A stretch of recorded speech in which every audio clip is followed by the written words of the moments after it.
लोकसभा चुनाव को लेकर के राजस्थान में भारतीय जनता पार्टी, कांग्रेस, तमाम दल अपने अपने दावे कर रहे हैं।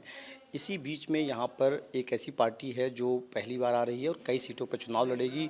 उस पार्टी का दावा है कि उन सीटों पर चुनाव लड़ेगी जहाँ पर भाजपा और कांग्रेस में अंतर्द्वंद चल रहा है, जहाँ पर सीटों का बंटवारा ठीक तरीके से नहीं हो पा रहा है। और उनके राष्ट्रीय अध्यक्ष हमारे साथ मौजूद हैं, समझते हैं क्या है कहानी। राजस्थान में आप की पार्टी आ रही है, जिस पार्टी को लेकर संयोगवादी पार्टी से आप आ रहे हैं। यहाँ पर ऑलरेडी बहुत सारी पार्टियाँ काम कर रही पहले से, आपकी क्या तैयारी है? सबसे पहले तो मैं राजस्थान की जनता को सादर प्रणाम करता हूँ और मैं अपने राजस्थान से ही राजनीति की शुरुआत कर रहा हूँ, ठीक है। और रही बात बीजेपी और कांग्रेस की खींचातानी में, लगभग 4-5 सीटें जो आती हैं हमारी, अरवल हो गई या जयपुर हो गया, भरतपुर हो गया, दौसा हो गया, अरवल जैर हो गया, तो हमारी यही है कि खींचातानी बीजेपी और कांग्रेस की चलती है, लेकिन उसमें जनता को प्रॉब्लम हो रही है। तो हमें चाहते हैं कि जनता जो है यहाँ पे, बीजेपी हो कांग्रेस हो, लेकिन मेरा मानना यही, जिसका क्षेत्र है उससे बेटर अपने बारे में कोई जान नहीं पाएगा, ठीक है। तो हमारी यही सोच है, पार्टी हमारी है, लेकिन वहाँ के लोग खुद अपने विकास के बारे में सोचें।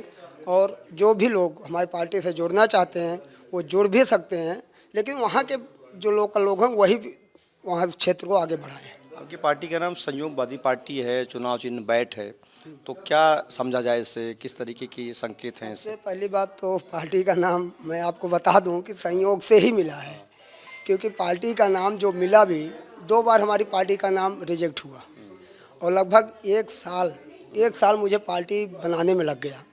1 साल पार्टी में 2 बार नाम रिजेक्ट हुआ और लगभग 60 नामों की लिस्ट में ये नाम मुझे मिला है। तो मैं ये भी समझ सकता हूँ कि जहाँ काफ़ी पार्टियाँ पेंडिंग में चल रही हैं, हमें संयोग से ही संयोग मिला है।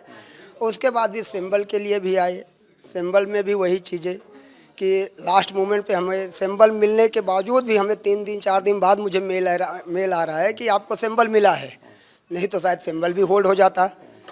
अब ठीक है, जो भी मिला है टाइम से, अब आगे उसी प्रोसेस से हम एक खाटू श्याम की नगरी राजस्थान से शुरुआत कर रहे हैं और कोशिश होगी कि जनता के लिए जो भी अच्छा हम कर सकें या कि यहाँ की लोकल जनता जो कर सके वो बेटर होगा। ये बताइए कि सभी पार्टियों का अपना अपना एजेंडा है, भाजपा का अपना एजेंडा है, कांग्रेस का अपना एजेंडा है, आम आदमी पार्टी विधानसभा चुनाव लड़ी, तमाम यहाँ पर और पार्टियाँ हैं। आपकी पार्टी का क्या एजेंडा है, किस एजेंडे को लेकर यहाँ बढ़ना चाहते हैं, क्या बातें रहेंगी? सबसे पहली बात है, एजेंडा तो सबका होता है। मैं भी 20 साल से वोट दे रहा हूँ दोनों पार्टियों को, लेकिन दोनों पार्टियां वादा करके भूल जाती हैं। और मैं वो चीज़ें नहीं कहता कि मैं आपको 50 वादे करता हूँ, 25 वादे करता हूँ, लेकिन अगर मैं 10 वादे करता हूँ तो 10 वादे मैं पूरा करके दिखाऊँ। और यही हमारी सबसे बड़ी काबिलियत होगी कि मैं ऐसे कोई वादे नहीं करूँगा कि जो ना कर पाऊँ, लेकिन हाँ, अगर 10 वादे मैं करूँगा तो करके। सबसे पहला वादा है किसानों का। किसान जिस तरह से पूरे देश में, चाहे राजस्थान हो और चाहे पूरा देश हो, पूरी तरह से परेशान है। अगर हम उद्योगपतियों का कर्जा माफ़ कर सकते हैं तो हम किसानों का कर्जा क्यों नहीं माफ़ कर सकते? सीधा सा मुद्दा है हमारा। किसान आपके बड़ा मुद्दा रहेगा? यस, किसान का पूरा मुद्दा रहेगा हमारा। हम किसान के साथ हैं और ऑलरेडी मैं किसान का बेटा हूँ। मैं किसी ऐसा आदमी नहीं हूँ कि मैं कहीं बड़े उससे आया हूँ, मैं खुद एक किसान का बेटा हूँ। अच्छा, एक आखिरी सवाल है कि प्रत्याशियों का चयन कैसे करेंगे, किन लोगों को टिकट देंगे, क्या तैयारी रहेगी आपकी? मैं प्रत्याशियों का चयन यहाँ की जनता जिसको कहेगी हम उसको टिकट देंगे, क्योंकि यहाँ के लोग बेटर समझ सकते हैं ना कि हमको क्या ज़रूरत है, हमको क्या चाहिए। हमको थोड़ी पता है क्या चाहिए, हमें तो पता है, लेकिन अब मान लो कि 1% में गलत भी हुआ तो यहाँ की लोकल जनता तो बराबर समझेगी ना कि हमें क्या चाहिए। यहाँ पे किसानों के क्या चाहिए, या कि किसानों को शिक्षा चाहिए, स्वास्थ्य, जो भी चाहिए, XYZ मैं नहीं कह रहा हूँ, लेकिन जो भी चाहिए यहाँ के लोकल लोग ज़्यादा बेटर समझ सकते हैं। सर्वे कराएंगे कुछ? बिल्कुल, यहाँ के किसान जिसको कहेंगे कि भाई ये आदमी यहाँ का ईमानदार आदमी है, ये हमारे लिए अच्छा कर सकता है, हम उसी को टिकट देंगे।